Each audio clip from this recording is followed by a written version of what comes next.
Good morning po mga ka-greenie. May mga bago po akong mga succulent. Ayan po. Galing po ako ngayon sa Dangwa. August 2 po ngayon. Yan po ang mga new succulent ko. Affordable and common beautiful succulent from Dangwa. Naabutan ko po yan ngayong umaga. Nag-chat po kasi ako last day kay Ate Ana or kay Ma'am Ana na kapag may bago kayong succulent, DM nyo po ako, i-chat nyo po ako. Nakalimutan niya akong i-chat kanina. So ako yung nag-chat sa kanya. Sabi niya nga, meron daw bagong dating kanina or kagabi. At kumonti na raw kasi marami na raw nagpunta, marami nang bumili. So ayan na lang po yung naabutan ko. Pero at least magaganda pa rin yung aking naabutan.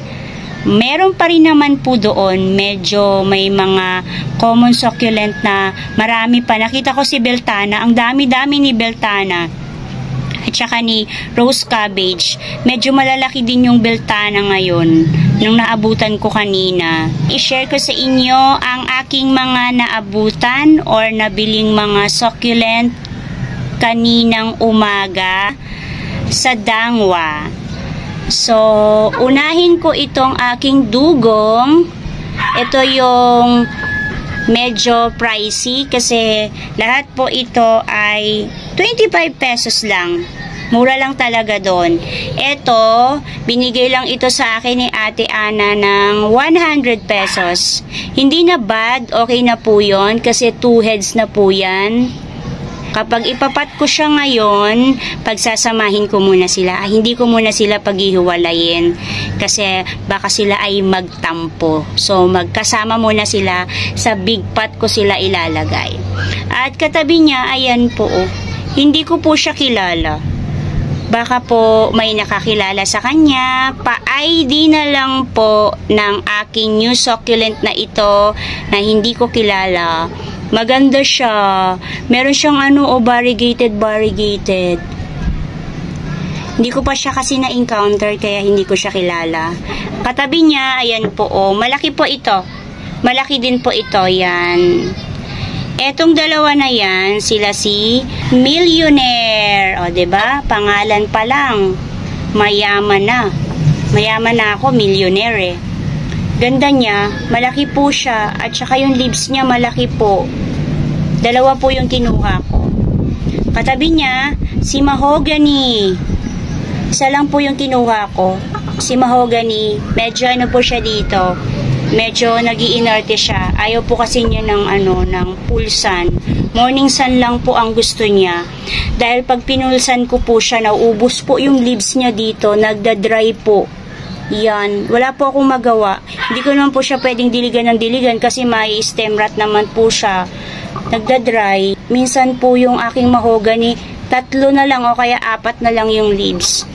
Ngayon, hindi ko na siya ipupulsan. So, ayan po yung medyo malalaki. Dito po, wow! Masaya ako dahil na-encounter ko at nakita ko si Purple Delight. Dahil ang Purple Delight ko po ay kumonti na, maliliit na po. At buti na lang po may naabutan pa akong Purple Delight. Ayan, 2. Yun, sa likod, meron po siyang babies. Pakita ko. Ayan po. Ayan, diba? At ito namang isa, may kasama din siya, si Darly Sunshine. Sabi ko nga, kung marami pa po itong Purple Delight, mga 6 pa, kukunin ko talaga kahit hirap na hirap ako magbitbit kasi talagang favorite ko to si Purple Delight. Kaso, 2 na lang po. 2 na lang naabutan ko. Eto, may kasama pa siya. Yan, si Darly Sunshine. Pero pwede na yan. At least, meron siyang free sa akin. At itong katabi niya, ayan po ang mga California Sunset. Isa po sa sedum na paborito ko. Kasama niya si ay kamag-anak niya si Firestorm, Golden Sedum, Sedum adolphi, na madadali lang pong paramihin sa leaves kahit sa cuttings. Kaya po, gustong-gusto ko sila dito sa aking garden kasi hindi po sila mahirap alagaan. Sa lahat po, yung mga sedum na yan. 3 yung kinuha ko at ayan na lang din naman ang natera. Ayan, sa isang seedling bag, merong 2. Ayan, ito 2. Ito, 3 sila, swerte. Kinuha ko na lahat. At ito, aking flapjack. Kasi yung flapjack ko variegated. Ito, hindi naman variegated. Ito yung plain, common.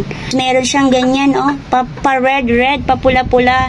Kasi yung flapjack ko dito, wala na. Hindi na siya namumula. Magiging din to, green din to pag nandito na siya sa lowland. Ang hirap nito magpapula dito sa lowland, lalo na sa area ka dito sa Manila. Nako, eto mga ilang months lang to may red. Mga sa susunod na mga buwan wala na. Puro na yan na green. Kahit na ipulsan ko siya. Kahit na mataas yung humidity niya, ganun talaga. Mahirap magpapula ng flapjack dito sa sa lowland Manila. At eto naman, ang next ay ang aking Chroma Echeveria. Ganda po niya. Sana siya, variegate siya dito kapag nandito na siya. Medyo pronto sa fungus. Yung fungus parang may iitim-itim siya dyan, mag-iitim-itim siya. Nagkatapos kakalat siya sa ibang dahon na pangit na tingnan. Ang gagawin ko dyan, isprayan ko siya ng fungicide or ibababad ko siya para hindi siya magka-fungus. Yan, 2 yung kinuha ko na Chroma. Dami niyang heads. Marami pa niyan doon. At etong Cubic Frost, 2 rin yung kinuha ko kasi malalaki sila. Hindi ko napansin kung marami pa siya o meron pa siya niyan. Pero alam ko meron pang iilan. At ang katabi niya ay ito si Lovely Rose daw, sabi ni Ate Ana. Sabi niya, Lovely Rose to, hybrid. Oo nga, maganda siya. Hindi ako naka-encounter pa ng hybrid. Pero sana, mabait siya dito. Alam niyo naman pag hybrid, medyo mahirap alagaan. So ito, next ay White Rose. Diba, kinuha ko na, nagpa-flower kasi nag-iisa na lang yan kaya kinuha ko siya. At itong Bashful, kinuha ko na rin kasi mabait yan. At etong last ay si Banana. Free sa akin ni Ate Ana yan dahil yung una kong Cubic Frost na pudpud, nasira. Sinabi ko sa kanya na pudpud, nasira. Pag biyahe ko, so binigyan niya ako neto. Nung unang pagpunta ka doon, nandoon pa to. Ngayon, pangalawa kong punta, nandoon pa rin kaya binigay niya na sa akin. So, sa mga punta na agad kayo ngayon sa Dangwa kasi baka wala na kayong maabutan. Ang mga common doon ay mabilis maubos, madispose. Kaya, pag gusto nyong bumili ng common, punta na agad kayo. Yung mga taga Manila. Pero kapag malayo kayo, hindi kayo within Metro Manila or Manila, mahirap para sa inyo. Sa mga na lang, kalapit na lugar ng Dangwa. Pabor sa kanila yun. Punta na kayo. Kasi ang nakita kong madami, Beltana, Lovely Rose, yung mga Jadelet, yun. Hindi ko na masyado napansin yung iba. May pagpipilian pa kayo. Eto, meron pa nito, 2 dugong. Tawaran nyo na lang yan kay Ate Ana. So, ayan. Ayan na naman yung mga bago kong ilalagay sa aking plant rack. Dagdag collection sa aking mga succulent. Kung love po ninyo at nagko-collect din po kayo ng mga plants, cactus and succulent na kagaya ko, please po, pa-like po ng video ko na ito, pa-share na rin po, and don't forget to subscribe. Ana Duran po. Meron din po akong FB account. Ayan, ilalagay ko po sa screen, Ana Duran. Follow na lang din po ninyo ako. Thank you Lord sa araw na ito. May God bless you all. Bye-bye po mga kagrini.